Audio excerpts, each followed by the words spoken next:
CMB families here together for the panel discussions.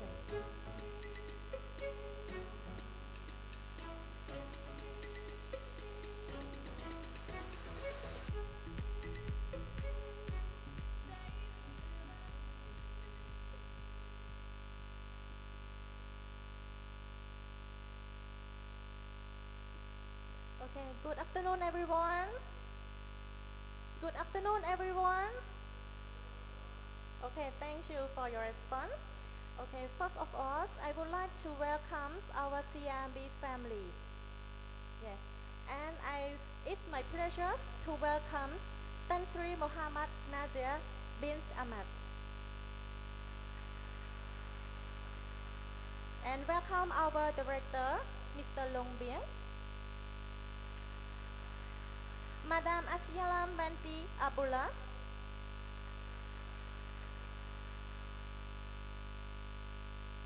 Mr. Angko Segal. Yes, and the rest of the management committee in Cambodia.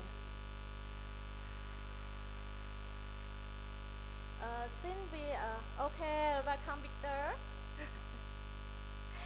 Our gentlemen, come on your seat.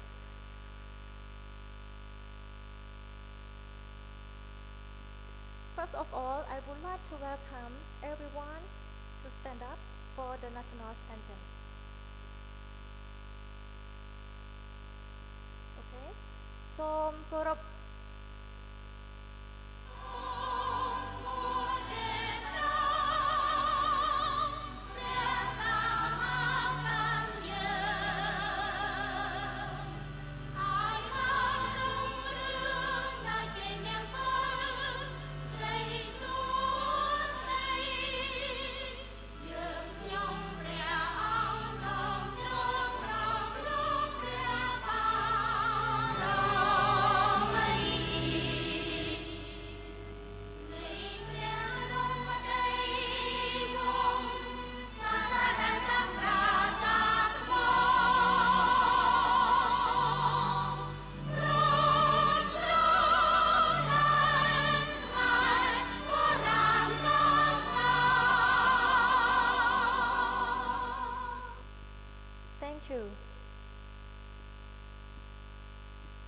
So let we begin to our event today.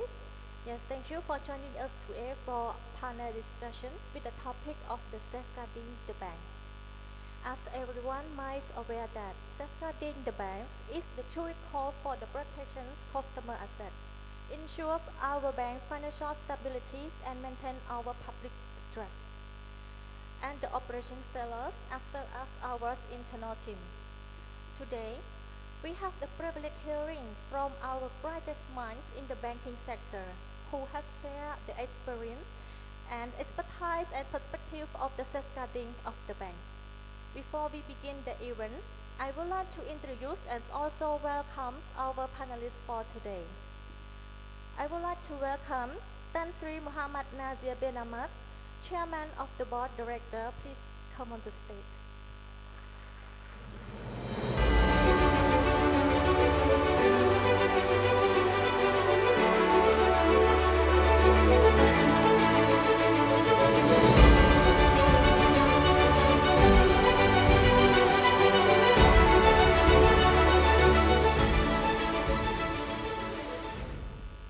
After that, I would like to welcome Madam Asyalam Banti Abdullah, Director and Chairwoman of the Risk Committee. Please welcome.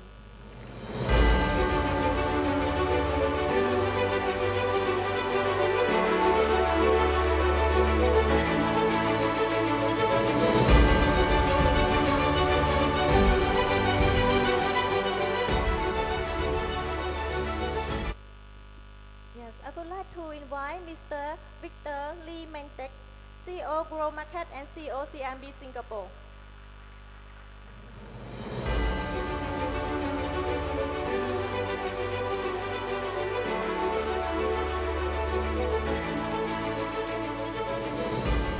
And our last panelist, I would like to invite Mr. Long Bien, our Director and Chairman of the Audit Committee.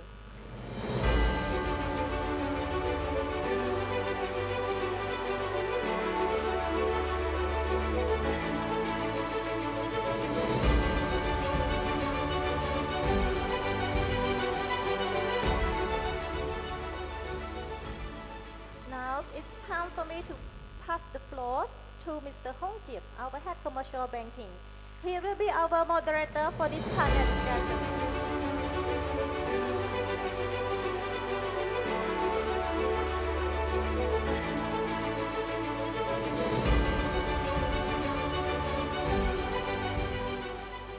Okay, please welcome to the panel discussions.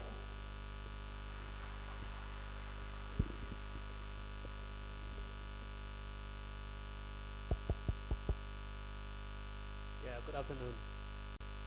Right. So as you all know, I think we work in the banking industry, which is one of the highest regulated industry, which have many requirements for us to comply for. Right. So we strike both ends. One is to grow the business, and at the same time, to fully comply with all the legal and regulation requirements. This is very hard job for us as a bank employees, right? You know, all this advanced technology that we use in banks help us a lot in terms of giving more productivity and also give convenience to us as an employee and also to the customers. But at the same time, this technology also poses a big risk for banks if we don't implement it very well. The issue we encountered in the past, I think generally, is due to some people issues. Right, so CIMB, since we started here in 2010, we put in place a very strong governance framework, policies, and so on. On top, we also provide awareness training, sharing, mindset setting for the employees, for the staff, on the risk is everyone's responsibility. Right. However, in the past, we also encountered some of errors, breaches, and also some frauds. And along the way, after we found all the issues, we enhanced and improved the system process, put the tracking framework in place so that we can avoid the same issues happening. Right? And in here, we will discuss and bring awareness to all of us as employee of the bank. How can we better safeguard the bank? Right, so the session itself, at the end, we will have Q&A session.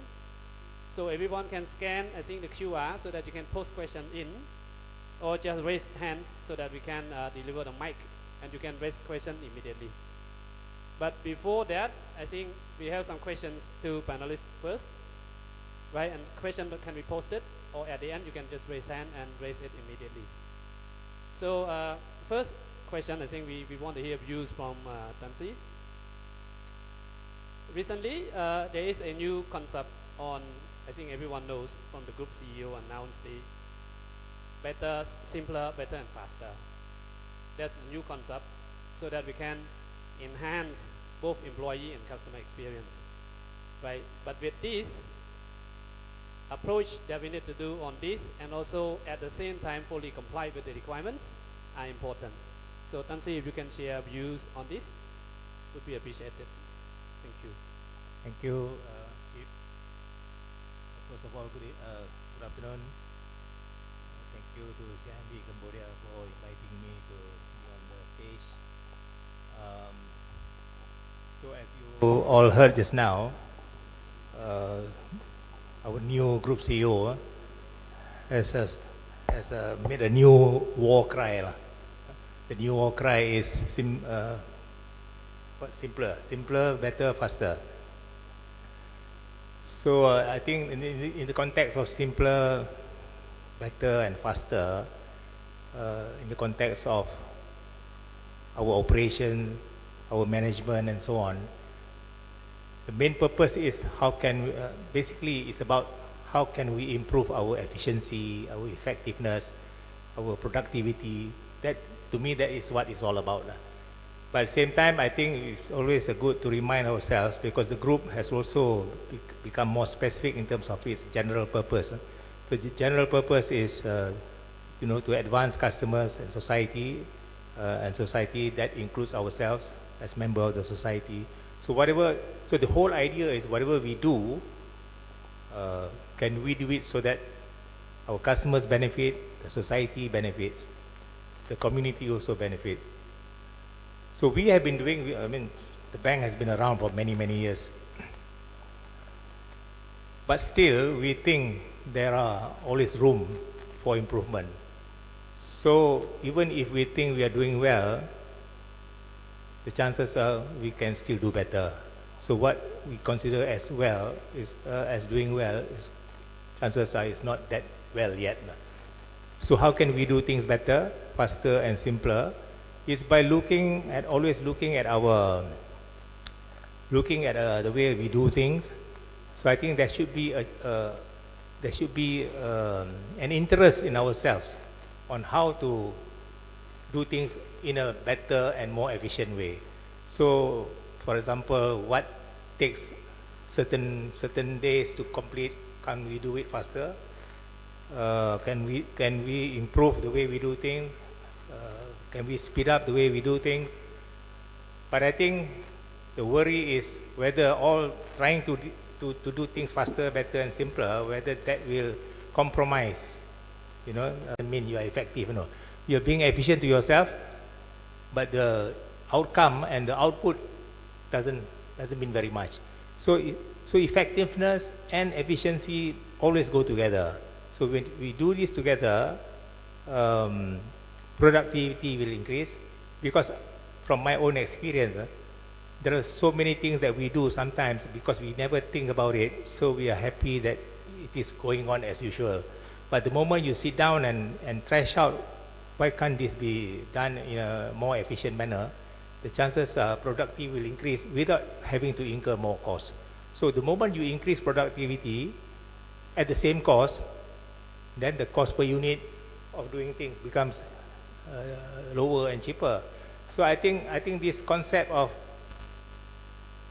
doing things faster, better, and simpler, at the same time we must be careful not to destroy the fundamentals that we have. So these fundamentals must be kept intact. We must know where we are heading. We must know how to do things. The challenge is how can we do things in a better way. So I think as a start, in the context of what we are discussing today, I think this is important, because the moment you do all this better, then our purpose of at the same time of safeguarding the bank becomes more easier to monitor and to control and to manage, because safeguarding the bank is important. We cannot afford to have mistakes that can cause a lot of loss.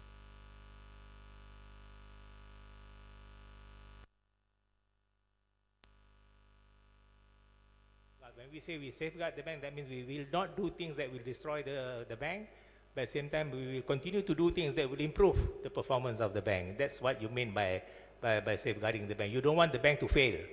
If the bank fails, we all fail. If the bank fails, we all lose our job. I won't be chairman anymore. So we cannot afford to slack, because sometimes a lot of people make the mistake when they are doing well, they become complacent. So complacency is the root of all the problems.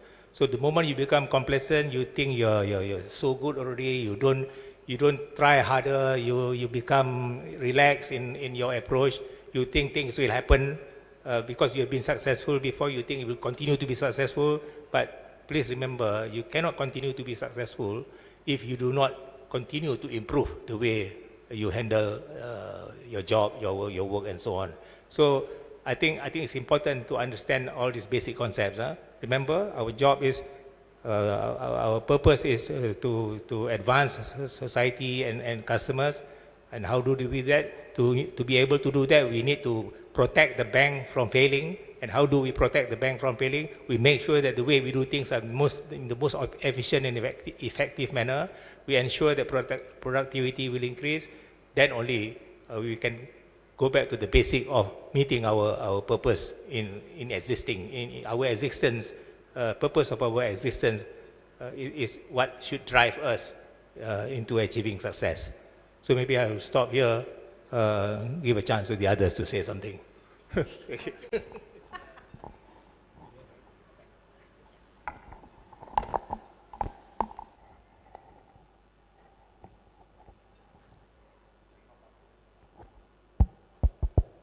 Yes, thank you very much, Tan Sri. I think it's very insightful comment. So especially to the team, I mean, two takeaways. Number one, even what we have done very well, the comment is that still room for improvement, right? So one of the concepts also that we should instill as well is that nothing is good enough, right? So we can keep improving that. Number one. Number two, I think Tan Sri has commented that many times as well in the past, right? Understand why we are doing the way we are doing. That's important as well, right? So go to Victor, next question. From the business side, we are mandated and we have priorities to grow the business for the bank. And at the same time, we need to fully adhere to whatever the requirement in terms of law, regulation, and so on, right? And what do you take from this? Yeah, so a few things. First, I got to congratulate Bunin for leading this bank. And this bank, CIMB Cambodia, is now 15 years old. And if you think about it, CIMB Group is 100 years old. And how did we survive and grow to become such a big bank in Cambodia, in the group? You know, it's because we have been safeguarding the bank, right? And if you ask Bunin, if it's bad business, if we are going to breach compliance, if we're going to take big credit risk, you know, if you're going to have bad operational processes that takes a lot of operational risk, these are not worth doing, right? We rather save ourselves from losing money, right? The regulators, MBC, can shut us down, right? Bank Negara can shut us down. So there is, as long as there's bad business, it is not worth doing, right? Banking is about trust, right? The only thing people bank with us and put their hard-earned money savings with us is because we actually have an element of trust. You know, it's safe. And we're an ASEAN bank. We're in many countries, you know, and different countries are moving at different pace. You know, so trust is even more important. Safeguarding the bank, protecting customers' deposits is important, right? So a lot of you sometimes feel that, hey, why are there so many makers and checkers? You know, I think it's necessary sometimes because at the end of the day, bad business is something we don't want to do. We rather not do. Yeah. So today we have the pleasure of the AC chair, the RC chair, and then the chairman of the board. You know, sitting here today to reinforce to everybody that safeguarding the bank is the key, most important element, and it is not revenue. Right? We have all very good salespeople here, very good middle and back office. But at the end of the day, all of us are responsible. When you see something that is not right, please raise your hands. Please tell your supervisors, and let's fix our bad processes, right? And not always is smooth sailing. You know, once in a while, you know, there will be fraud risk, operational risk, but we must act fast and we must mitigate and control the risk. So in my mind, while I run business and all this, when it comes to me, I'd rather not do if there is any question in my mind, you know, that I can lose money or reputation of the bank. We are a bank because it is all about trust. Yeah. Yep. Thanks, Victor. So compromise to the requirement is a no mainly, right? Next, go to Aisha. So based on your experience and observation, you have been working with us for quite a while already. What is in your mind top concerns in terms of risk for us here, if you can share? Okay. Thank you. Thank you for the short notice in inviting us to this. Anyway, we're talking about safeguarding the bank. When you talk about safe, then essentially, for me, it comes down to understanding, you know, what you need to be safe from, right?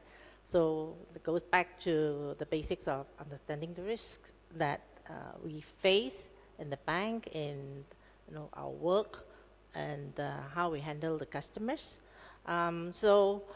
I think the first thing I should do here is really to record, you know, our true appreciation for, I think, the team all these years. under Bunyan's leadership, we have done really well, and that recognition, of our portfolio being so healthy in the market, and that already established, right, with the recognition, and that is a track record that we hope that we can continue to maintain, and which of course is brought about with the discipline, and the efforts and the consistent drive of the team to maintain, the safety, of the business. So that from a risk perspective, I think we've done well, and we want to continue to ensure that we can deliver to expectations, right? Having said that, we also have to be cognition of the fact that the market evolves, the landscape changes, and that all this has to be taken into consideration. It is not a static thing, right? So we have to be very aware of what are the new risks rising, and we have to always think of the fact that we are not here to make sure that we avoid all the risks. That's not how we run a business. Businesses, when you run a business, you have to take the risk. That's the fact of the matter. The most important thing is you must be able to recognize those risks. You must know what the risks are, recognize those risks that I always share at the board, right? And make sure that you have mitigations. And if you're confident enough with the mitigations, then we should go forward. But it doesn't mean that you just charge forward as well. We keep track as well. We keep track and to make sure that along the delivery, that things are in accordance to what we planned and what we have expected. So always remaining, having your eyes on the ball in terms of ensuring that as we run the business, there's all the risks as much as you can plan for, and even the unplanned are managed along the way. I think that's one of the important issues. That's on the business side, and we have done it really well, like I said, So we have risk as well of, because of how well we have done, competitors have their eyes on us too. And so there's the other risk of us losing our customers to competitors. Now this should not be only at the senior management level, at the board level. Everyone has got to be cognizant of that. I think that's very important. That we are facing challenges, not just on the processor side, on the credit side, or whatever. It's competitors as well. The risk of us actually losing the business to competitors is a real risk because of how well we have done. Right? So it is, I said again, it is the responsibility of every one of us, for us in safeguarding the bank to ensure that we understand what's going on. I think as the leadership has got to ensure that it is about a team. It's not about just the senior management who's got to know on what to do. That has got to be cascaded and has got to be made an alignment has got to be made as well, so everybody knows, their role and responsibility. Why? Back to what Tan Sri and Victor has been talking about, right? As to why. Why do we need to know? It's not my problem. It's the bank's problem. But you forgot. The bank, yes, cannot exist without you. You will also lose your job without the bank, right? And your career opportunities within the bank too. So I think, I would like to look at risks as also opportunities. You just got to know what the risks are. And you can turn those risks into opportunities as long as you are very clear and on how you can manage and you can mitigate risk in the face of all the challenges. In fact, that's the time when if the market are afraid, that's the time when you, if you can drive a strategy to manage this risk, you can actually build and move forward. So that's basically on the business side. I think on the operational side, I think this is also something in during all these years that I worked with the team. There are always repeated operational mistakes, oversights, and all that, right? So you ask. I think we need to ask ourselves. This sometimes it's really simple mistakes, and because of, I suppose, operationally at the branch, you do it day in, day out, so the make a checker, it becomes, just a routine. But going back to understanding why it's so important for us to ensure that our processes are right, that we take the necessary measures to ensure that we do our work right, is you have to understand the implication.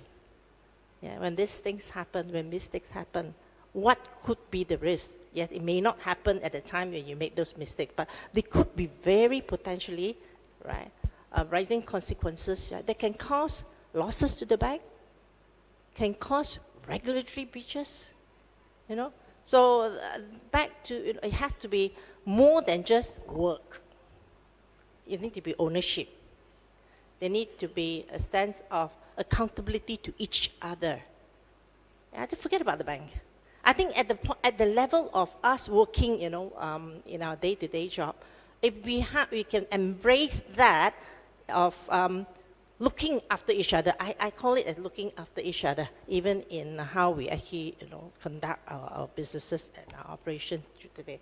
I think by doing that right, I don't think we need to discuss even about, how recurring mistakes are being made. I mean, all this training, I think technically you're all very sound, I'm sure. Otherwise you won't be here, you'll not be working. So it's not about not knowing the job. I think we need to know why we're doing the job and why, we need to have this attention, to be paid the job. Just think of the bank as your own household. You spend more time in the bank than with your family. How do you manage your family? Would you allow your children to do same wrong over and over again? And then you scold them and then you try to teach them again. They still go on and will they accept that or not? What's going to happen? What could be the possibilities, if that kind of behavior continue?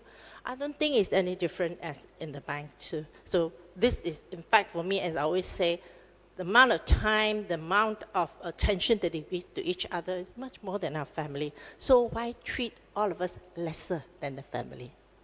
That's my take. Yeah, thank you, Madam Chair.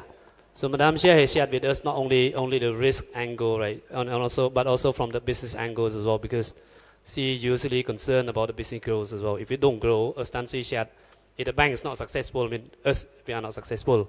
And one of the appreciation I think we should be proud of, as Madam Chair just shared, under the leadership of CEO Moon Jin and also guidance from the board, Tan Sri and all the board members, we have shaped the bank in a very good shape until we have today, right?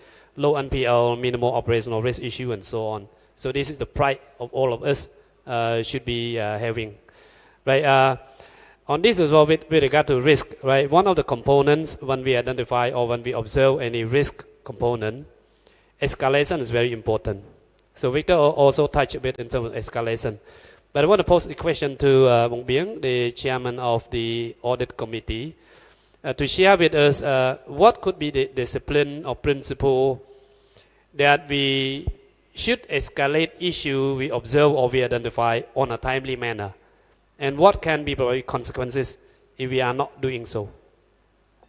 Yeah, thank you. I think I have few points actually. I think before going to respond how to adhere in the SOP policy and other governance framework in place in the bank, right? And I think firstly I want to have an observation on the staff. I think we do everything. We need to do things properly, duly, and also with love, right? These are very important. If you do things with love, you will spend time. You don't understand it, you spend time to understand it. And then these are, but then of course, even not everyone are the same, right? I mean, still a fraud, that's why the existence of audit, right? Internal audit here. And then during every AC meeting, we discuss a lot about audit report. Some are fraud, and then we try to find the root cause where it is. And then the disciplinary action that we also discuss and advise to the HR what should we do in case there's a fraud, and then make sure that everything is in place and we are not tolerant for any mistake or any misconduct by intentionally by any staff lah. But then not just a warning to every banker here, but I think firstly we need to do things with the love. proper care, and then in order to take care your, own interest, also the bank interest, and then rather than that, of course, we have the bonus, everything that is to compensate whatever every staff are doing in their good job, right? So, but then if there is something fraud in order to comply, and then this also by the law, let's say the law say if something happen, and then the bank get lost, so the person who did the fraud then must be accountable, rather than the compensation, financially compensation, also the some sentence. This beside the bank scope, what I'm trying to say. So I think in order to adhere in all this policy, my suggestion is that every banker, we need to do things. I think we are a well-educated person and staff here. I think that all of you know what to do, and then we need to do things, the right thing and the proper. And if there is something wrong, please escalate to your supervisor or get some advice from them.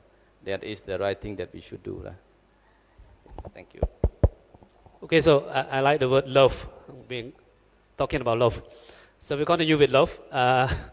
So starting with HR, that we are looking, we should be looking after each other, right? So it's called love.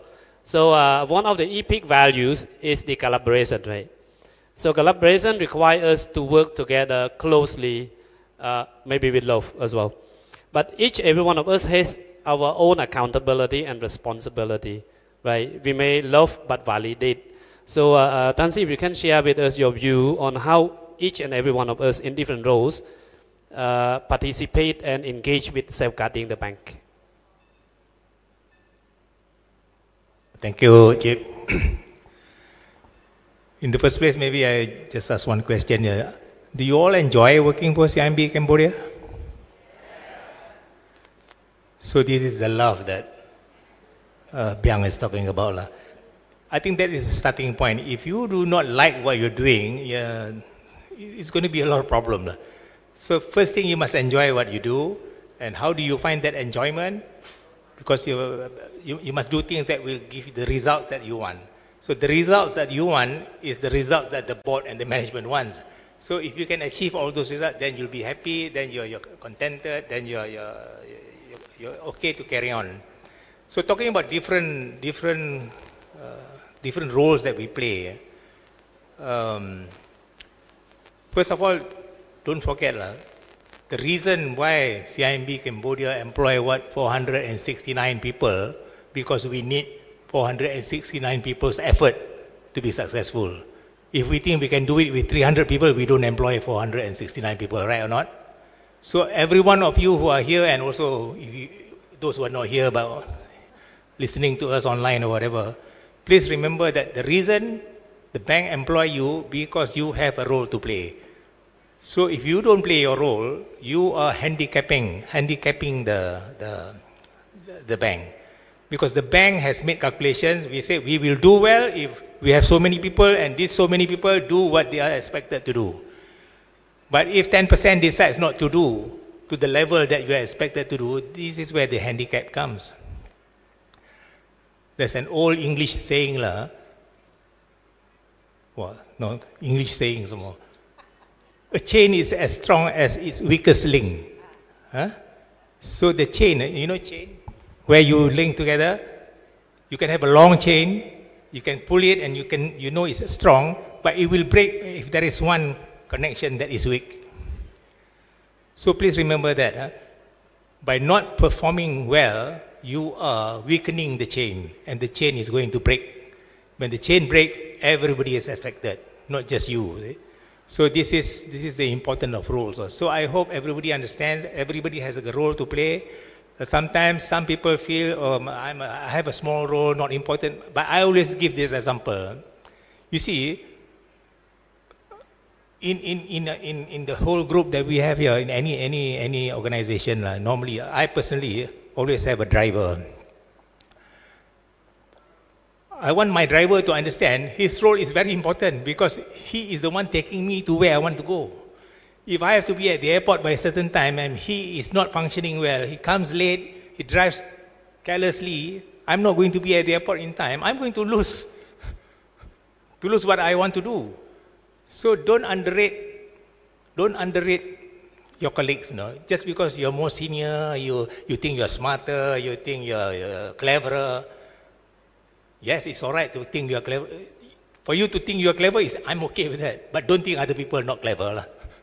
So it's important to appreciate everybody's strengths and qualities.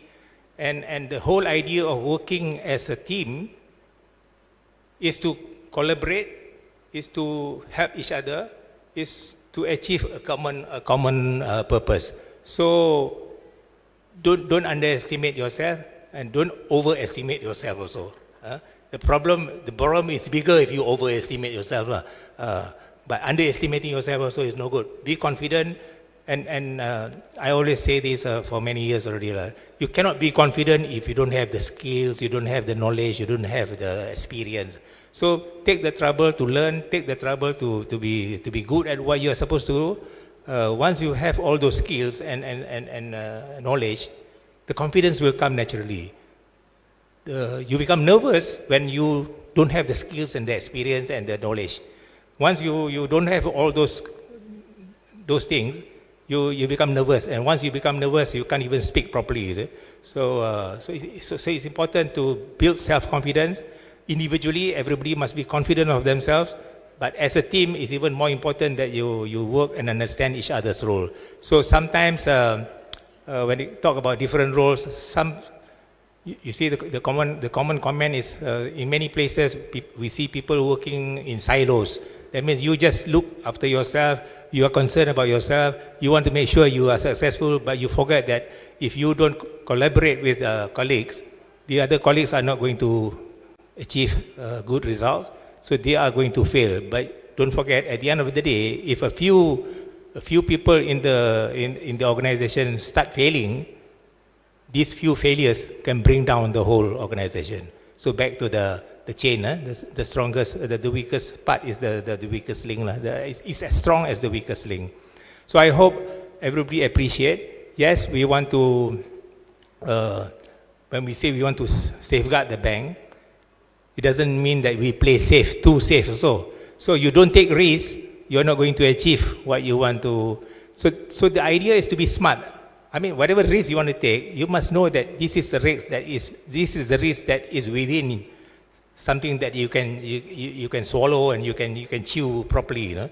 So don't try to do things that you are not good at, but at the same time, don't continue not to do anything just because you think you are not good at it. So if you think you are not good at it, go and learn something, be good at it. Why can't you be good at it? We are all equal.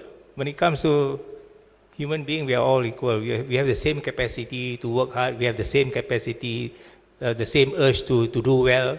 So there must be ambitions to do well. So what I'm trying to relate is, when it comes to individuals, if you are sure where you want to head, but don't forget, whenever you work in a group, like in a company like us, so it's important also to appreciate that your role will help others to succeed. So at the end of the day, success will come together. As I said earlier, we don't employ all of you if we don't think we need you, unless we have something is wrong with CIMB Cambodia. You want to be a charity, you employ people, no need to work, I pay you salary. So that's not what we want to do. Because we believe you can do something, and we believe you can contribute. So HR, I'm sure, when it comes to selecting people, we are careful. We want people to be part of the team. So teamwork is very important. I cannot. To me, it's an understatement to say it's important. It's really, really very important. So let's move as a team, because I mean, as Victor said earlier, over 15 years, I think CIMB Cambodia has proven to be successful. I think, within 5 years, you start making profit. Although, unfortunately, in 2023, we had a bit of a problem. The graph suddenly dipped a little bit. But it doesn't matter. I mean, in life, in fact, to last about 10 years with the graph going up all the way was already amazing. So if we didn't fall in the 11th year, something will be wrong also. So So this is according to rule of probability. Yes, you will dip once in a while, but that shouldn't put you off. Just because you didn't achieve to the expectation at certain times, that should be the one to motivate you. Hey, why am I not doing well this time? Oh, where did I go wrong? What is the weakness? What are the things I can improve? So once you are willing to sit down, analyze the mistakes, analyze the weaknesses, and do something to improve it, then there's only room for you to get better. So I think we have many more years to go. CIMB Cambodia is going to still be an important part, although small, but still an important part of the group. So the group cannot afford to have failures within its entities, even if you are a small entity. Yes, relatively you are small, but don't underestimate your importance to the group. So please remember that we all have roles to play. We talk a little bit about, owning up, responsibility, accountability, and so on. I think we have, in the last few years, try to instill these epic values and all that. Please understand those values. Please appreciate those values. Please practice those values. If you take everything as a matter of, it's not my problem, then we will have problems if some of us think that we have no problem. So please remember, this is a sink or swim together situation. No? The bank will swim and sink together. Some of you don't swim, then we'll go down. So everybody got to swim properly, and of course, Boon Yin is a good swimmer, so that's why he's a good coach. So again, overall, I really hope everybody appreciates your own role. Don't look down on yourself. Some people tend to think that I'm a small part of the bank. Even if I don't do it, the bank is not going to collapse. Now I tell you, if there are a few of you who think like that, the bank will collapse. So be careful about what you think. So if you are going to continue working here, please enjoy what you do. If you find there are things that you are not happy, you shouldn't keep it to yourself. You should discuss, bring up to your relevant superiors or management or whatever. So come out and be honest. So long as you have sincere intention, don't try to take advantage of situations and all that. Be honest about what you want to do. Be honest about what you inspire to be, and hopefully, I think we will continue to do well. Thank you for now. Thank you. Thank you, Tan Sri. So it is a very great advice, right? In terms of collaboration, right? We have only one bank, CIMB Bank, so we don't have a silo units within the bank, and everyone has the responsibility to safeguard the bank, right? As Tan Sri just shared as now, right? So very good advice to take on, and also when a bank is open, meaning it is open to risk-taking business already. So not meaning to say to avoid risk, we shouldn't do anything, right? So from a risk mindset point of view, we will take risk, but we take the calculated risk, right? Those we have the mitigation. So usually, if you present paper to RC, so usually the same question asked by Madam Chair is, what if you don't do it, right? So what if you don't do it? What's going to happen, or what's going to happen if you do it? So all the mitigation factors need to be in place.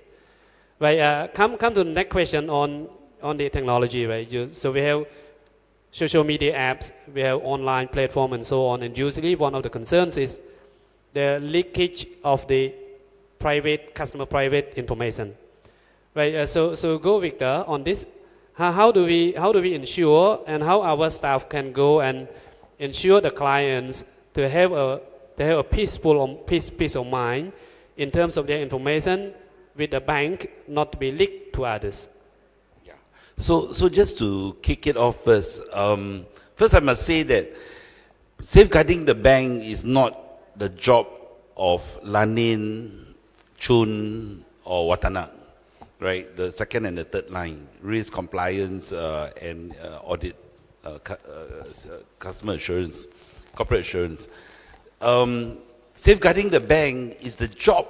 The first job is actually the first line of defense, right? The front line. Because you see the customer, you know whether the customer probably you know, it's 50-50, maybe it's a crook, maybe it's a scammer, you know, maybe, you know, it's trying to create a mule account, yeah. So it's really, I just want to reinforce that it's everybody's job. The first line, the second line, and the third line, right? Don't always point to the second line and third line or to the board to approve a credit. It's not ours. When the money is lost, it is like our money lost. It's like your money. It's like your savings lost, right?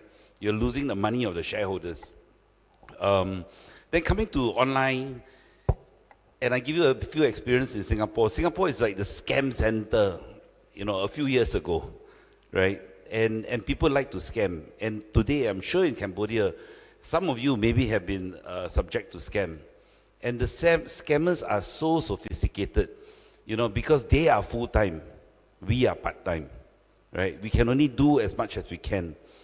And, you know, in the scam world, there's authorized scam and unauthorized scam. So what we really can do for our customers is, number one, learn as much as we can. You know, keep ourselves updated to the latest scam, right? Whether it's through the Facebook, through the IG, you know, WhatsApp. There are lots of scam coming about. So the bank provides a lot of training, a lot of education, a lot of newsletters, updates. Keep yourself updated so that you can actually communicate and teach your customers, right?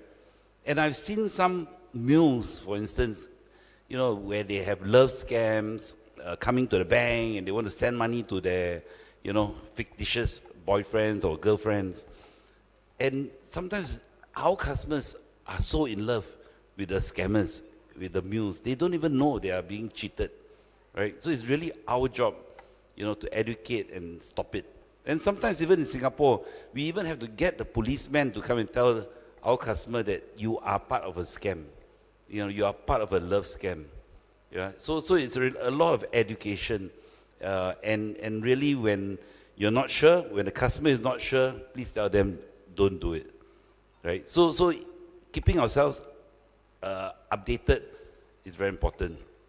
On the bank side, you know, IT security is the highest importance to us, because just imagine, and I think some of you have read around the world, some banks have been, you know, attacked by cyber security, and, you know, monies have left the bank, right? So on our side, you know, IT security also is very important, but that's really back of house, and we are always trying to contain it and to protect ourselves and protect our customers. So when sometimes we freeze a customer's account, you know, it is for their good, it is not for our good. Yeah. Yeah, thanks, Victor. I think CEO Bunyin usually shared with us that good customer survey is not only about pricing, right? So advice and so on to protect them is, I think, one of the most important factors to gain trust from the clients, right? I think we will go for question from the floor, but before that, just question to Chair Aisha. What can be the consequences for the bank if it is found guilty or breach or non-compliant to regulation? What could be the consequences for the bank if it is found guilty?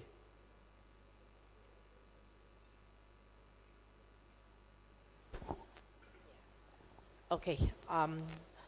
Obviously, then we have to look back on what the breaches are and what the regulations and which area of the regulations are. Most of the time, if there are regulations, there will also be stipulated, you know, penalties, stipulated consequences as well. So from a very simple, in this case, the breach of non-compliance in terms of reporting, for example, you know, so then you may have reprimands from the state, for the MPC, right? And then I'm talking about strictly in terms of risk in the business side, not about this risk as to on the operations side, where if they are frauds, for example, yeah, if it's frauds, but then of that will definitely be subject to the disciplinary board, yeah, and actions that need to be taken. So it can be monetary, it can be reprimands, And it can also be very severe to the extent of maybe the bank, having to be penalized, right? Or maybe even losing its license. Yeah, so it is not something that I think, we should have our mindset should not be that, oh, it's a small thing, so not a big deal. No consequences from this, or not major consequences from this. I think it is not about how big or how small. I think it is really about us having a mindset that we have to make sure that, especially in the bank where it's such a compliant industry, that we have to ensure that we're very mindful of what we do, and that we do not cross the line, and we do not breach, because it's not just about with the regulators, it's also about reputation, right? So reputational risk is something that you don't ever take lightly of, especially in today's world. Today's world, you talk about the communication that is boundaryless, right? So things through social media, there's huge risk. That could, a simple customer complaint, for example, that can be blown out totally out of proportion by somebody taking it to the social media. And those are very, very real risks, and I'm sure you all know exactly what I'm talking about, right? So that's something where I say again, when I always talk about the evolving landscape, it's not static. So the risk today, right, if you talk about things like this, that the social media channel has posed, tremendous strain on risk. Yeah, so especially on whether real or unreal is no longer the question.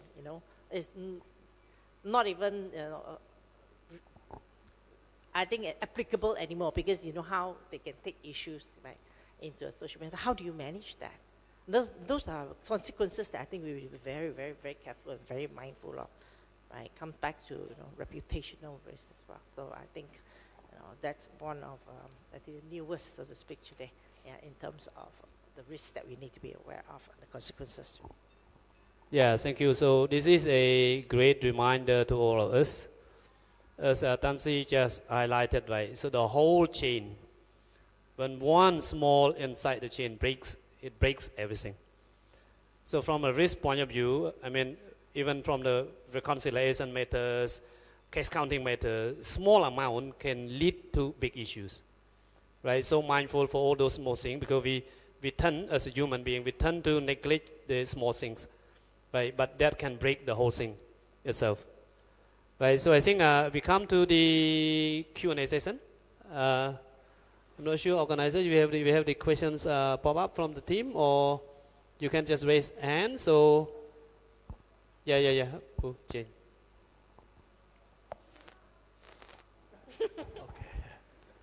But just for everybody's knowledge, we also have the group head of compliance here, Kin Yu, who can answer bigger and more difficult questions.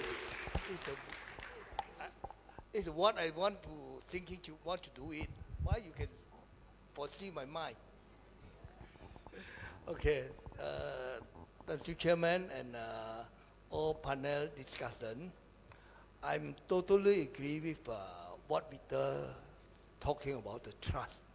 In banking, it's about building the trust. But, and also like we talk about the slogan that our group CEO brought up: simpler, better, and faster. So, how to build trust to the customer, to our bank? It's not only to how to greet the customer properly. It's just not just only talk to the customer politely, but we have to show some action that to how to do it. It put the way that simpler, better, faster is efficiency. So in our current practice in CMB Cambodia, I noted there's something like, I don't know whether it's a contract or not contract each other. between the efficiency and the compliance. So like let's say a lot of our staff complaining, open account for a customer take half an hour, but to clear the alert take a few days. So we are very lucky today. We have our chief legal and compliance officer King Yu here. So I hope that he can ask how to do it, how to make it better, how to make it more efficiency, and then we also can comply all our regulations. So to build trust, and ultimately we can get more business. Okay, thank you. Yeah, so I tend to leave the good to the last, but now it's already your turn. I didn't know so. I was invited for the farewell, by the way. Anyway, first of all, thank you for inviting me, Bunyin, to this event. Second, it's a pleasure to meet all of you. I was telling Wate that there's so many young faces in the audience. We don't really get so many young faces in Malaysia. Coming back to the alerts, I think it's okay. Number one, we always try to be simpler, better, faster. Number two, we also look at the number of high-risk customers that you onboard, right? So alerts are triggered typically arising from transactions which we think is high risk. I also talked to Vate today about the number of alerts that you trigger.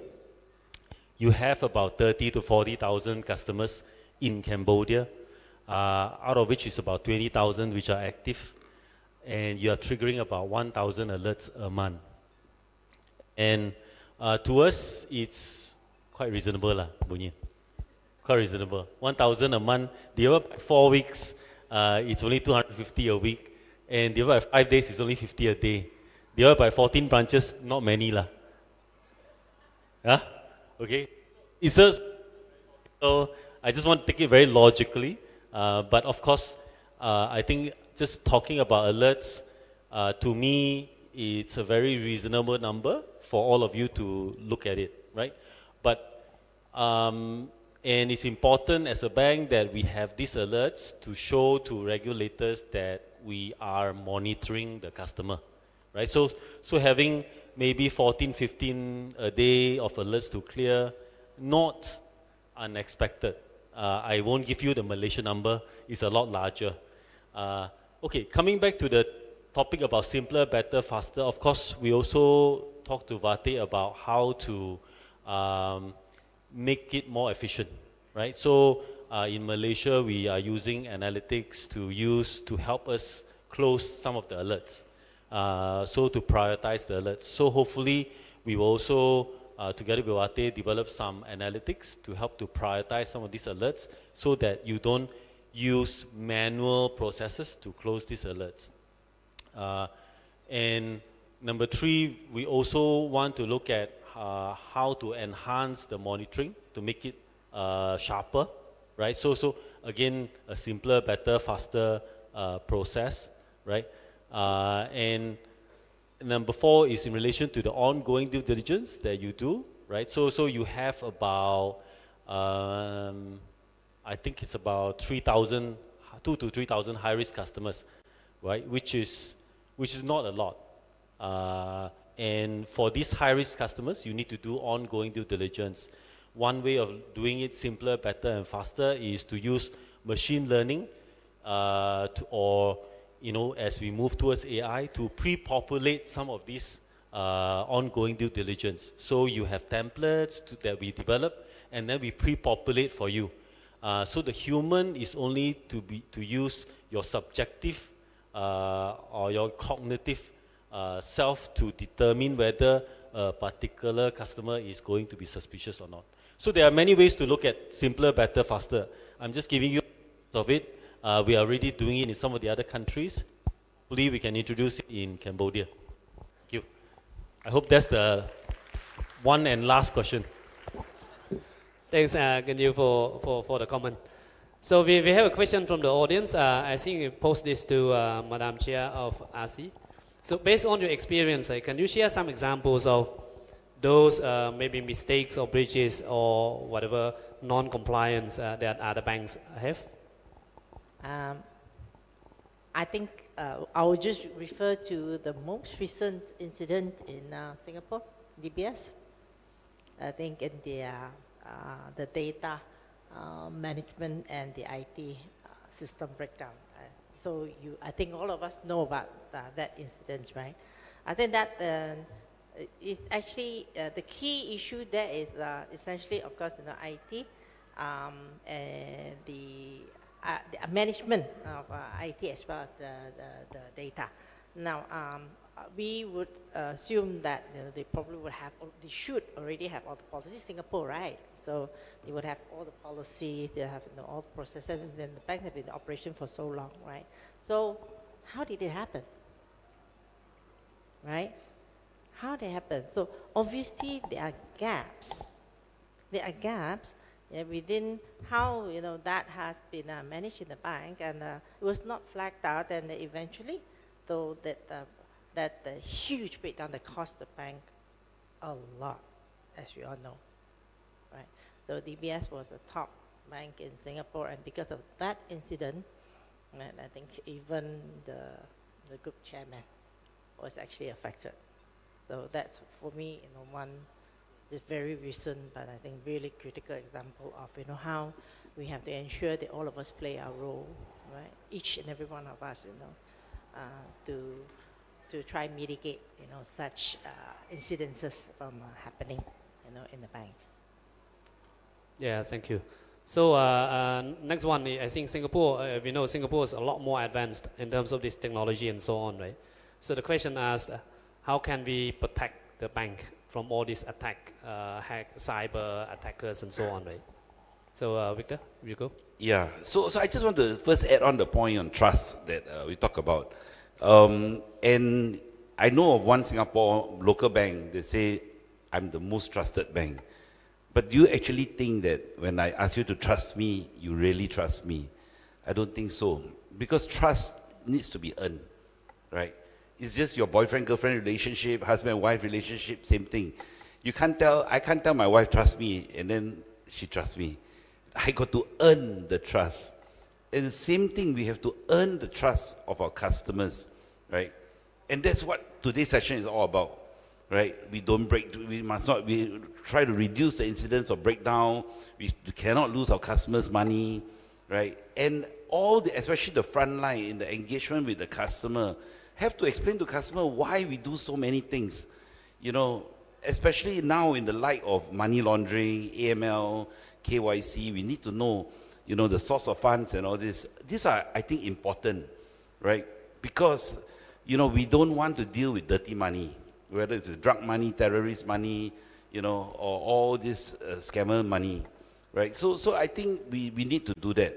And to Kin Yu's point, I didn't know they had so few alerts. Actually, it's very little.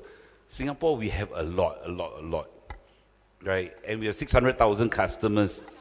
But the good thing in Cambodia is that we have very young people, good young people that probably know more about AI coding than us colonials, right? And our ODD review guy, it's a 35-year-old Filipino guy that does a lot of coding, understands machine learning, and I'm sure every one of us today are learning about AI, and AI will come and AI will help us, right? Yesterday, Huang from NVIDIA was talking about agentic AI, and all these are coming, right? So we will get there, but it's a process of learning, having a lot of data to learn from, right? And at the end of the day, build that confidence with, in our case, MBC, right? We want to be the thought leader, to safeguard our customers' money. And adding on to RC Chair's point, I know, of course I know your name, but you're the RC Chair. um, the latest example is actually in Vietnam, right? Saigon Commercial Bank, Commercial Bank. $16 billion was lost. You know, it not only took down the bank, it almost took down the country. Actually, because of Saigon Commercial Bank, actually Vietnam can be bankrupt, right? Because it's a huge, I think it's a $15-16 billion US dollars, right? And that's not real small money, right? And that's really fraud risk, yeah, and laundering, you know. And when you read about it in the media, it's like incredible, no controls, totally no controls. So when we see Saigon Commercial Bank and we see how Poo has run the bank here, it's like, wow, we all can sleep well in the night. Then the board members also, you know, they sleep better, they sleep quite well actually, right? And we want not just the last 15 years, but the next 15 years, because Cambodia is going to be great. You know, the next 20, 30, 50 years, Cambodia will be an amazing country, right? You look at the city's development, Phnom Penh, or the whole country's development, it's so fast, right? Everything is building up. The jams are so crazy nowadays. Because economic development, you know, is just there, yeah? So think long term and not short term, because, you know, economy this year is going to be a very difficult year, very volatile, you know, up and down. Early this week in Indonesia, the stock market crashed, right? So a lot of things are happening in the market, and we have to be careful. You know, when volatility, people get temptation, people start thinking about, you know, how to cheat the bank, how to cheat their friends, how to cheat their customers. Yeah, so all the more reason, bank, you know, an institution where we want to have and build that trust with our customer needs to be even more sensitive to what's happening in the market and what's happening with our customers, and give our customers great and good advice. Yeah. Thanks, Victor. I think we discussed a lot about all these risk and compliance matters, right? From risk management, right, we put into 3 lines of defense: first line, second line, third line defense, right? So from this, I would like to ask Bong Bieng if you can share, and probably added by again you, if you can. So from the second line, third line defense point of view, what can we do more to probably to the front line or to the first line of defense, and also to the bank, so that we can better safeguard the bank?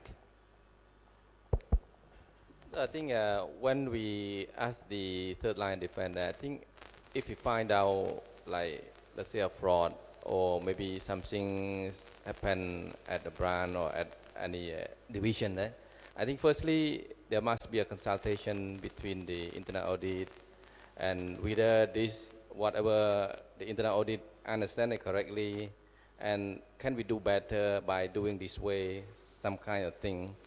And then of course, like not a policeman like from the internal audit perspective, but then we are the good team, like a business partner from the internal control and better governance purpose, discuss with the management team, and then recommend some kind of good mediation action in order to make sure that this small particular issue happen at this branch, and then make sure that in another branch are well known about it, and then prevent it from happening from across the bank wall. I think that is the good thing. And then so far what I observed the last 3 years that I joined AC and the board, I think this is what our internal audit are doing well, quite well with the business unit.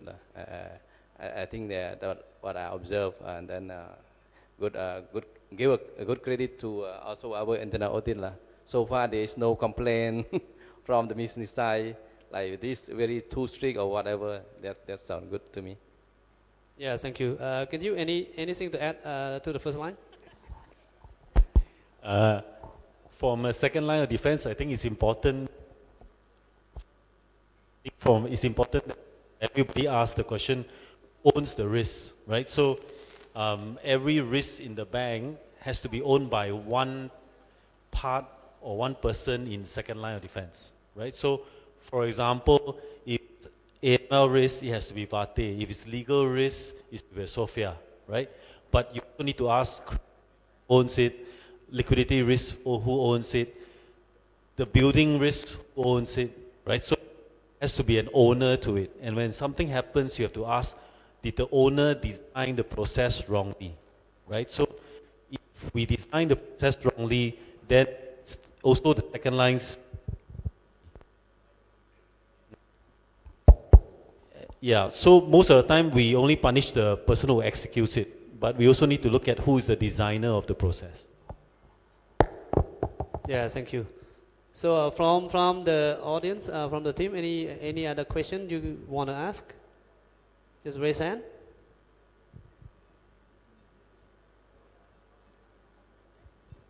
Any? If you have the question, please raise your hand. Our team will bring the microphone direct to you. Torong? I saw you raise the hand. No.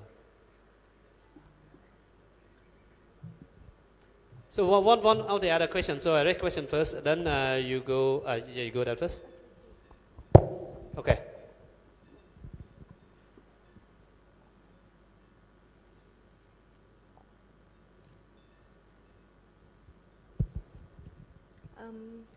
Yes, good afternoon.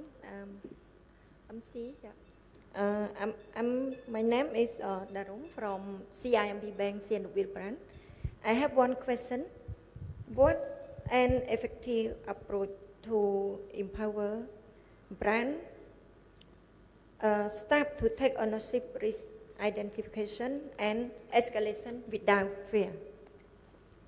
Thank you. I think not stop. It was breaking. Can you repeat the question again? Okay. What is an effective approach to empower brand staff to take ownership and risk identification, escalation without fear? Without Okay. any fear. Yeah. So it was asking about empowerment to the branch so that they can do it fearlessly, right? So if the question can go to Aisha first, finally. How can we empower the branch so that they can take the ownership in terms of escalation and so on? Okay, empowerment is a very nice word. Everybody wants power, but don't forget, empowerment comes with accountability. So you cannot expect to be given the power to decide things and do things without the attached accountability and responsibility that you must do. So when it comes to branches, I guess, yeah, I mean the branches, people running branches should also always give the feedback. What do you think can be done to improve the way you operate? Because a lot of, you see, at the end of the day, it's always the people on the front line, the one running the show, who knows whether they are facing problems in performing well. So when you encounter issues and problems, you should be able to bring it up and suggest ideas on how to improve. Because I have worked in a manufacturing environment before. It's the people on the line, the operators, they are the ones who come up with good suggestions. They will tell, because they are doing the same thing every day and they know it's a burden, then they will come up with idea, can we be allowed to do something different? So I think you can get empowerment, but at the same time it's not a one way, because sometimes from the top or from the top management, sometimes we don't know the real issues. So if you are on the ground, I think you should be brave enough to suggest. But at the same time, once you are given the power to do things, then you must be prepared to be responsible for it. Thank you, Tansi. If I can just also add, I think the other platform that we have is also the whistleblowing platform, right? So don't feel afraid, that at the branch you get suppressed, or anywhere you're working you get suppressed. We have, whether it's a website or you can send to HR, you can whistleblow. And you don't even need to tell us who you are sometimes. But obviously after that we want to know who you are, but we will protect your identity. Right? That's, I think, number one. There is a platform, there is an avenue for you to whistleblow. Number two, you know, like these last few days, when I met all the branch managers, I think the branch managers are excellent people, and they are all, their arms are open, you know, to listen to feedback and improvement, right? And even Pise, who's doing branch delivery, I'm sure everybody, you know, collectively under our epic values want to make this bank more efficient, more smoother, and, you know, pivoting into what we call the simple, better, faster, right? None of us want slow, not the top, not the bottom, but not at the expense of controls, right? Operational risk is very important. You know, we don't want to lose money, hard-earned money of our customers, right? Or of the bank. Yeah. Sorry, I'd like to add to that. Actually, add a question to that. I'm just wondering, you know, why would you need empowerment to raise issues that you see, you know, in frontline or wherever you are? Why would you need empowerment for you to give suggestions or feedback? Because I think it is actually a responsibility. Yeah, it is something that should be in us when we take up our job, right? Where if we identify things that can be improved, I think we should raise immediately without any concerns that this will be rejected or unless these are your concerns. And I think if those are the concerns, then I think we have the whole management over here. They should hear this and be aware that probably the people are not very comfortable in communicating, you know, what their thoughts or their suggestions or any feedback or comments, because that shouldn't be the case. Yeah, you shouldn't need empowerment to do that. In fact, you know, you're very, very highly encouraged to do so. Yeah, I believe we try and we want to decentralize as much as possible, right? Just some specific items that we cannot decentralize, for example, compliance matters. I think that we need to centralize. But I echo Madam Chair's comment that I don't think you need empowerment just to raise issues. But what we've seen so far is that you may get penalty of not raising the issue, right? But if you raise the issue, you see the issues happen, then you escalate. I think you receive the credit for that.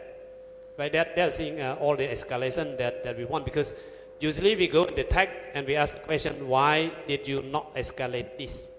Right, but if you escalate properly, I think that's the credit you should take. Yeah, so one question from the audience. I think this. I think you can talk to Watana tonight. What can be the critical operational risk the bank face today? Right. I think Madam should go to you again as the chair of the RC. Okay. The first thing that comes to mind actually is probably the legacy issues that we have on the systems and the many manual processes that we may still have today at operations.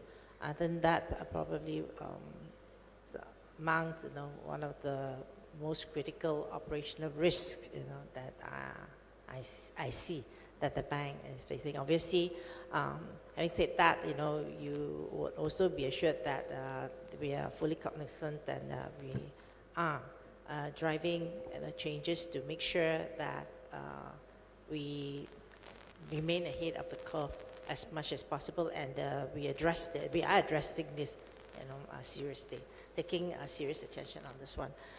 I think the other critical operational risk is something I think I already mentioned earlier, of the awareness, the awareness of the people on the ground, of, you know, why you're doing, you know, your work, and then how you need to ensure that you do your work well and avoid errors, you know, mistakes, because without that kind of awareness, right, essentially, you know, repetitive mistakes are operational risks that can lead to, you know, serious consequences. Yeah, so if you're talking about operational risk, right, so about three things, right, people, process, system, that all the operational risks happen. And most of the audit finding, if you observe, right, is mainly due to people issue. right? So these are, I think, key operational risk. And now come again probably to Chairman, because what can wake you up at night? Is it the credit or operational risk issues? This one, the question should go to the CEO, not the chairman. Okay, to me, both are serious issues. So, operational risk can make you collapse if systems don't work properly, if transactions don't get recorded properly. At the same time, to me, credit risk is something you can still manage upfront because you are the one who decide whether you want to take the credit or not. But operational risk to me is ongoing because it's the bank is running every day, so it relies on a lot of systems and processes and so on. So if these processes are not improved, there are weaknesses that you are not aware of, so things can really go wrong.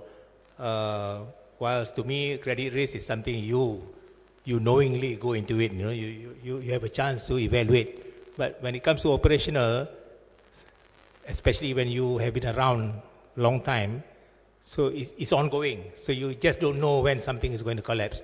But of course, technically we should know, like system, whether it's out of date or end of life or something like that.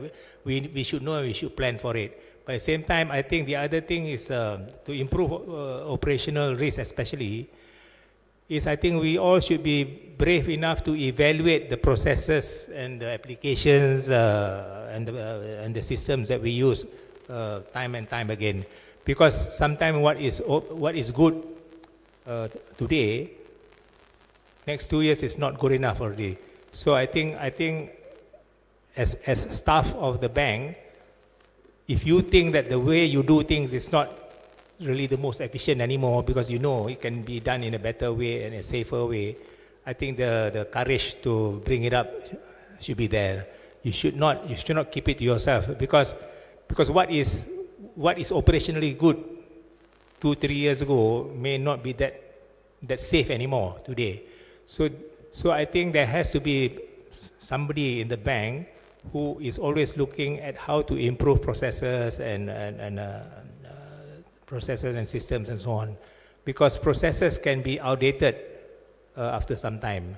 So hopefully everybody is conscious about the need to continue to improve, and that's why I think this simpler, better, faster thing is important, because if we use this concept in mind, we'll be conscious about, are we doing what we are doing now is the best way? Is it the don't make it too simple to the extent that it exposes you to risk, operational risk. So I think it's important to balance between taking up the risk, but at the same time making it efficient and effective. Thank you, Tan Sri. Yeah, I think the question should be diverted to CEO, but he is not the panelist this evening, right? So I think from credit, right? Maybe we should ask you, Chip. I can share as a moderator. So credit risk, as Tan Sri highlighted, right? So we calculated it, giving provision and so on in advance. But operational risk, if you remember, at the first town hall of Group CEO, Novan, right?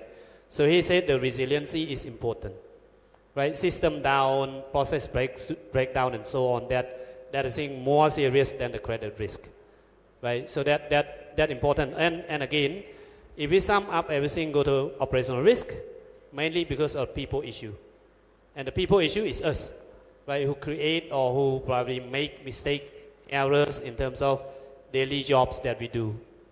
Okay.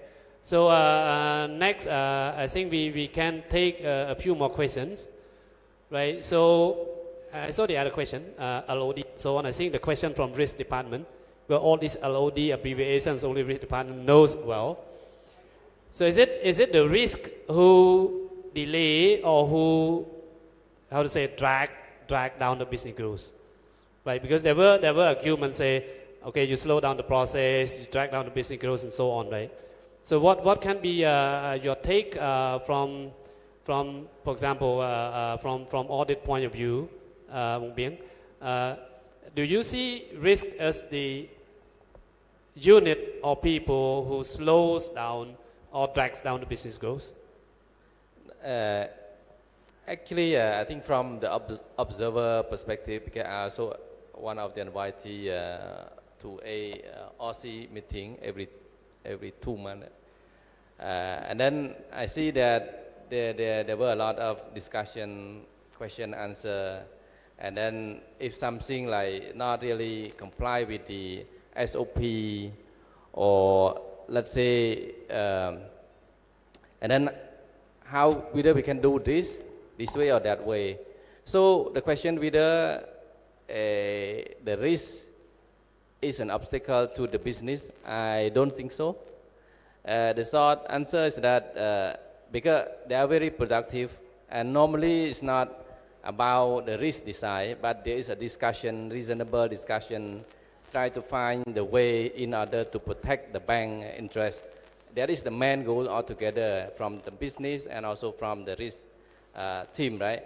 So I think that is a good teamwork, how to this business and team and the risk team work together. I mean, the main goal is in order to protect the bank interest. We don't really want to approve, and later on there's some like the approved loan become NPL.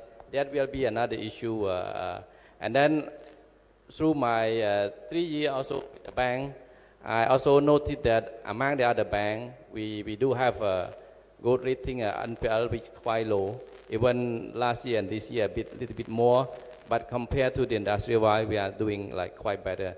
So, meaning to say that part of it and the risk also try to also bring this not to be exceed like or up to the industry NPL rate. I think, yeah. Okay, I'll add from the angle of risk management.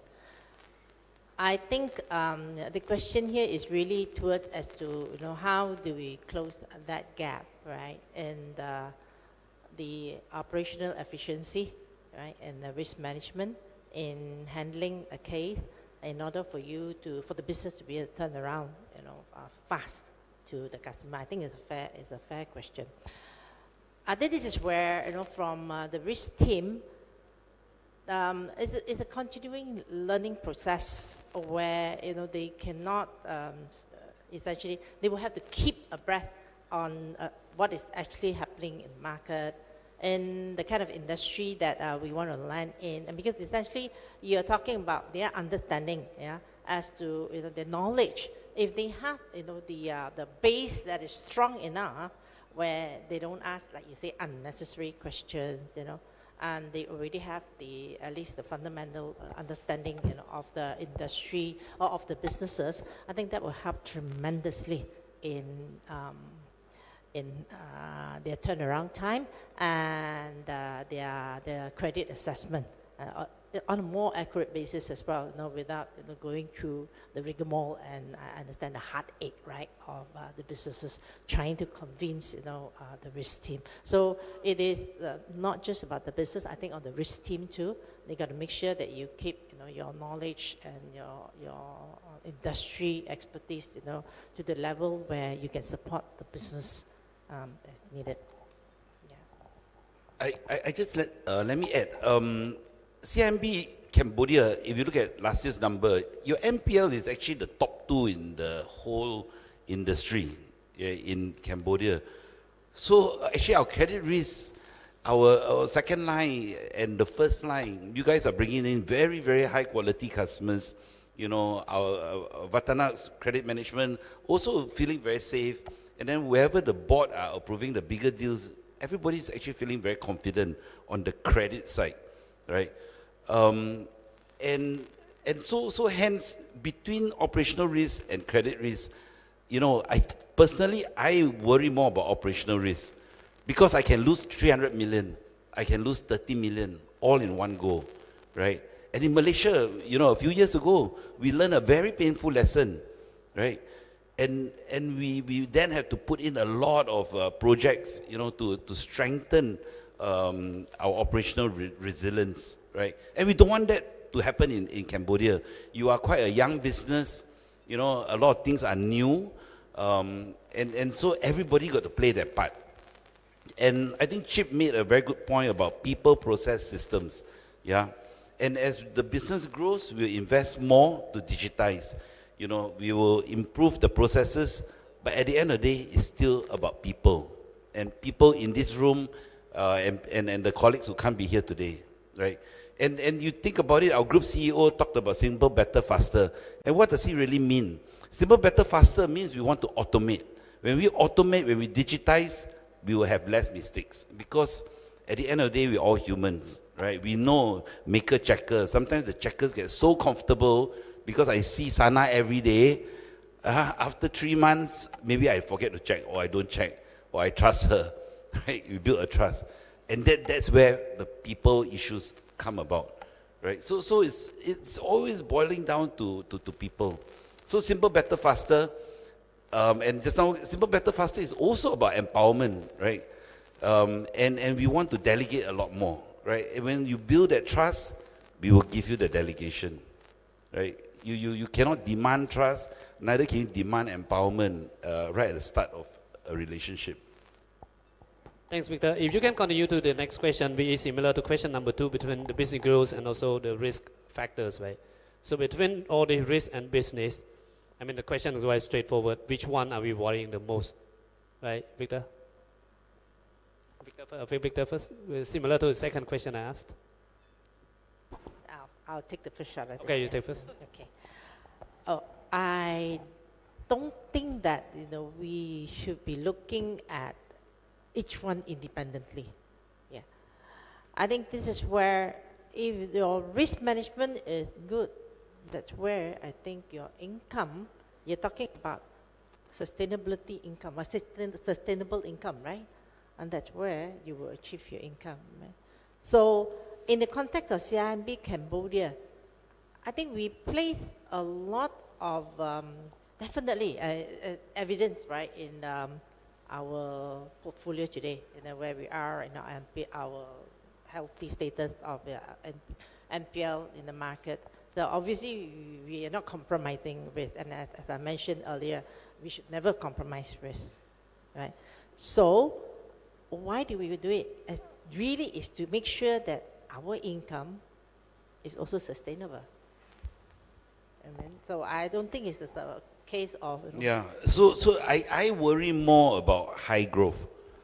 You know, when we do high growth, when we do 30% revenue growth, 50% revenue growth, I worry, right? And Pooh and I, we talked about, okay, you know, the most common bank, right? ABA, wow, growing so fast, you know, taking everybody's mortgage loans. If you run at that kind of speed, you know, we know in a few years' time, the NPLs will surely come, right? And why we have purposely calibrated Cambodia to grow in a very sustainable way, I think, and the keyword is sustainable, right? We don't put sustainable and sustainable and sustainable. Okay, yeah, it's because we want you to grow to become a big bank in the country, not at the pace of ABA, for sure, right? We are happy, you know, I can't remember what's your target, 10%? Yeah, 10%, that's all. Don't need to do more. Do it properly, you know, have the controls, and everyone will have a livelihood, right? Aisha, we were just talking, you know, the Saigon Commercial Bank, how many people, I mean, one death sentence, many families destroyed, a lot of people in the jail, right? Is that what we want? No. We want to be a family, grow together, because at the end of the day, you come to work for yourself, for your family, for CIMB. Yeah. Yeah, thank you. Victor and Gin, you talking about machine learning, automation, AI, and so on. And there have been discussion about can AI replace people, right? So people are worrying now losing job to AI. So from here, Tansi, if you can share some advice to us as a younger generation, what to do so that we can still sustain our job. Well, somebody at my age talking about AI is a great thing, lah. So, but principally, at the end of the day, you can talk about people just now, process, system, and all that, and now you talk about AI as being part of that can be used for system and process. But to me, at the end of the day, people is still number one. You don't have people who are capable of creating good processes, then how is it going to improve?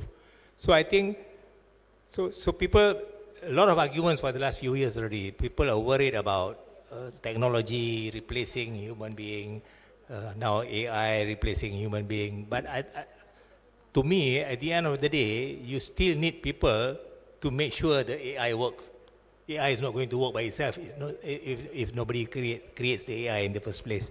So I think there will always be room, but our skills will need to be different as we move into use of more technology and so on.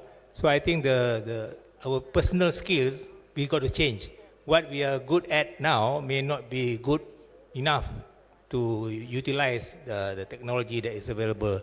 So I think, although there is a worry, but people will still be needed to do many other things that technology cannot use, because technology itself will only work when there are good people running it. So I think it's exaggerated, this worry about people not having enough work, not losing opportunities to work because of AI and all that. So I think it's exaggerated. Of course, it's real, but at the same time, it's exaggerated because we ourselves as people need to quickly shift and change and acquire the skills that is needed during that time. So as time moves on, our requirement of skills will be changing, and unless we are quick to adapt to these changes, then only we'll be left behind. Yeah, and if Tan Sri, I just add, I think AI, what does AI really stand for, right? I don't think it's artificial intelligence in banking. It's assisted intelligence, right? Because today, if you were to go to MBC, Chung, you go to MBC and you say, I'm using AI now, I don't think MBC will come and audit us immediately, right? Because there are a lot of models that are not proven yet, right? But I think AI-assisted intelligence can help us improve our efficiency, to cull away the false positive. And then after that, we can approve faster, yeah? So they can actually help us. So I look at AI in banking now, at this point, maybe in the next 3 years, as assisted intelligence, not artificial intelligence. Because no regulator in the world will accept, AI. Because one money launderer wash $1 billion through the bank is also not good enough. It's not acceptable, yeah. Okay, thank you. So I think this should be the last question, but in general, so how can we encourage staff to apply this concept, right? Simpler, better, faster, while we have so manual processes and so on. So Tansi, if you can probably share. This is a good question. That's why I volunteered to answer. Because to me, when we talk about simpler, better, faster, but the question is how can we encourage staff to do this when current processes have many manual work? That is exactly the reason why we are asking to do simpler, better, faster systems or methods, because of the manual processes. Because we know manual processes is exposed to errors, delays processes, it slows down processes. So the idea, I think, is what Novan Group CEO and Gexco and all that is trying to do is encourage everyone to come up with ideas on how to simplify things by minimizing manual, automating a lot of things. So to me, it should be, the motivation is looking at the manual work and tell yourself, hey, I don't like this manual process, but how can I make it better? So that is the challenge. So I think if you feel that so many are actually manual, then you should be brave enough to propose ideas. Don't expect the CEO and only the heads of department to improve, because to me, it's a teamwork. Sometimes people at the lower grade are the ones doing day-to-day job. They are the ones who know. If only they may have the idea, if only top management willing to change the process by buying certain equipments or that, it'll make my job easier. But if you have that kind of feeling and keep it to yourself, nobody is going to know. So you should be brave enough to suggest, hey, boss, can we buy something else to make my job easier? But I guess, especially we Asians culture, we are always timid in terms of this kind of thing. But I think, no, you should be timid and courteous and polite and all that. That's okay. But when it comes to work, be brave enough to suggest things that will bring benefits to you and also to the team as a whole. Thank you, Tan Sri Chairman. I just want to add whatever or echo whatever you mentioned. I think I see how to encourage the staff. I think there are two ways. Firstly, I echo again, Tan Sri Chairman, that I mean, this need to bring up from the brand, right? Because the brand, you are dealing with the customer every day, you know, and you know when and where, how to improve the productivity, right? Or the way to do the thing better and faster. So I think there is no reason why you don't propose this or discuss this with the supervisor or the manager, right? Or the head of division. And then this from the bottom up. And then from the top up, I think during the ACOC and the board meeting, when we present some kind of issue, and then we always ask the way, how can we do this thing better? For example, like automation.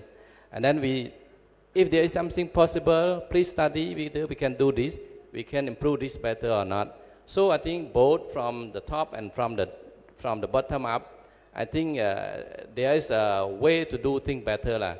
But I think this also need to bring the input or from the ground. And then I don't see that the middle management, if they think that something can be faster and better, why don't they pick up? I think they will appreciate that also. Thank you. Just to add, perhaps management, certain specific improvements, management can consider, having like a competition or a contest, some kind of reward. If somebody can improve certain thing by certain percentage, maybe you deserve something, something to think about. Yeah, I think that's a great idea, suggestion from Tan Sri, because, even we are brave enough, but raising all these complaints and so on are still lacking. So one way I think we will do and we can do is anonymous suggestion box. Right, government contest if they want to put names in there, but if no names, I think that's the way that we can receive feedbacks from the team. So last for the session, we want to have some final word or takeaway from each panelist with regard to the safeguarding the bank. So we start with Victor. If you have any final words to the team. Not really. I think I've said quite a lot. So I think we just have to be very one bank. Everybody is important. I just want to resonate, Tan Sri, talking about the weakest link and the chain. Everybody is important, from the front line, first line, to the second line, to the third line. Safeguarding the bank is everybody's responsibility. It is not second and third line's responsibility alone. Yeah. Yeah, Madam Chair. Yeah. I think that's probably the theme of today, right, as to what's to be done and who is responsible for safeguarding the bank. And we talked a lot about that. I think everybody probably now have a good idea that it's all of us who's responsible to safeguard the bank. They talk about the risk. Yes, so to safeguard the bank means you actually need to understand, for me it's about from risk perspective, understand what are the risks that the bank will face, the bank actually faces or may face, learn and make sure that we continue to improve, right, and be very aware of what's actually going on, and understand why we need to safeguard the bank. Thank you, Tan Sri Chairman. Can say.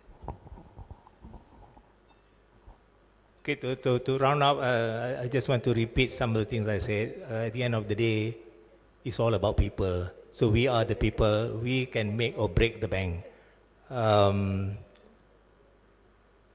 Like I said earlier, you must like doing what you are doing. You must enjoy doing what you are doing. But if you have no good reason why you should work hard, at least to me the reason should be to protect your dignity and also your pride. So if you have no other reason why you should do well, remind yourself, hey, I got my pride to protect, see. So I don't want to be seen as somebody who doesn't perform, somebody who doesn't work well, somebody who causes problem to people. To me, that's what we need to do. Remind ourselves that we are here for a reason, and let's do our part sincerely, honestly, and with integrity. Thank you. Thank you, Tansi. Bong Pien. Yeah, I think of course, I agree with all the panel suggestion and idea. I think early on we also discussed about the empowerment, encouragement, and then everyone take accountability and responsibility of what he or she is doing, right? I think just want to remind that the board also have to be held the account and responsibility as well, not like every banker or the staff or management. So I think like we always hear, even the movie like bit old, Spider-Man say, big power come along with the big responsibility as well, right? So everyone have to be accountable and responsible for whatever we do. Then I think that all the people, the staff here are doing the thing with love and care. Thank you. Yeah, thank you. So the purpose of this session, right, safeguarding the bank, is to raise awareness and emphasize the importance of compliant risk management, right? So come up to be a very good discussion during this afternoon session. And the summary is that people are still number one, though we have some other things to do, right? And one saying is that previously we were talking about people is an asset, right? But there is another saying, the right people is asset. So try to be the right people, and right people, I think, good one is disciplined people. So if we are all disciplined, I think we may not have many hierarchies and so on, because we have the disciplined action that we want to do, right? So again, final, we would like to thank you very much for panelists, Tan Sri and panelist members. I think a great discussion, bring a lot of awareness, and I think give also some great response to the question asked by the team. I hope this session is very fruitful and beneficial to all of us as the employees for CIMB Cambodia. So big clap to the panelists. Thank you. Now our panel session is about to the end. I would like to thank you all our panelists and our awesome moderator that fully engagement to the audience. Besides that, I thank you to our colleagues that dropped the question here and other virtual from the channel YouTube. So before we end these sessions, let me invite everyone to have the group photo with our panelists. Yes, please.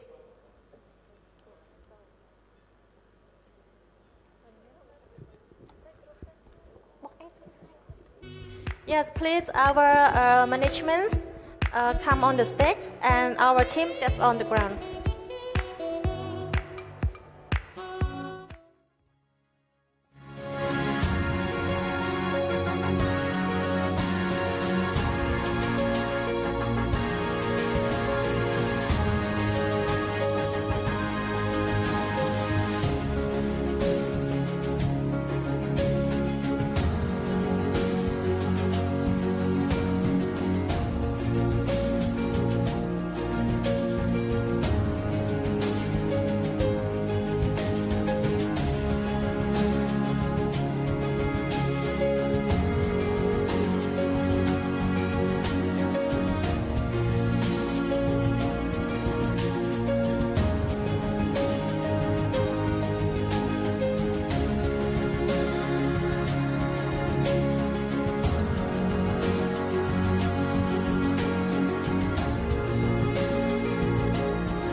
the fire. I'd like to see your wild side. We should run away, but the sun never goes down in time.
events, we're going to extend our gallery tour to another 20 minutes.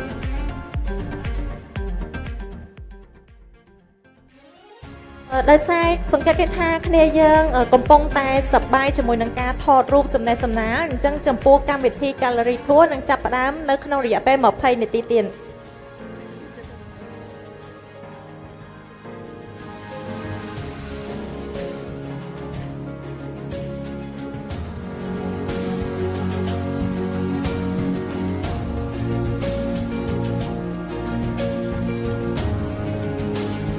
Gõ để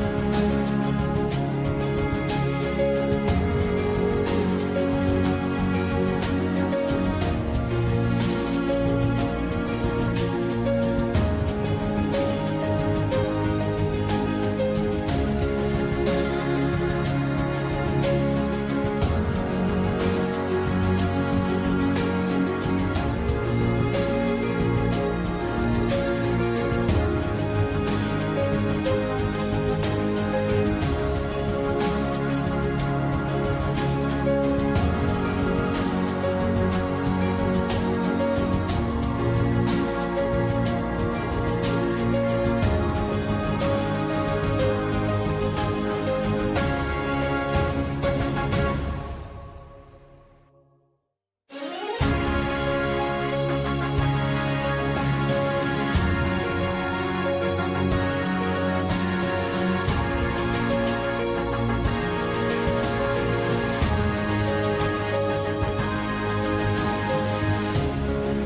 cannot hear the response back. Welcome back, everyone.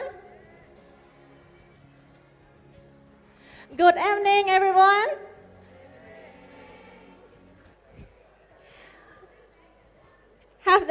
Can I have one more round? Good evening.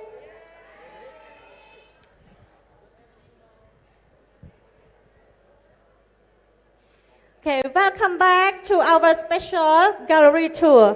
Our gallery tour is began from the left-hand side, which everyone can see the father figure.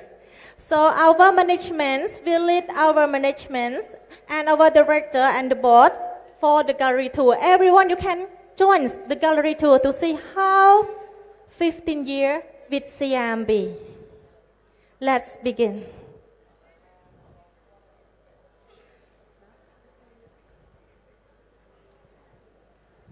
Everyone, you can join the gallery tour from the left.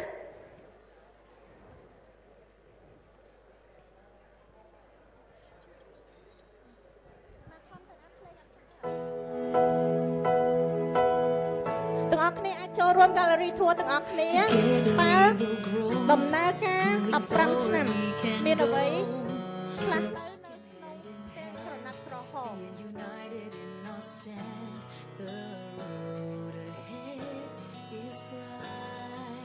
Okay, our gallery tour begins.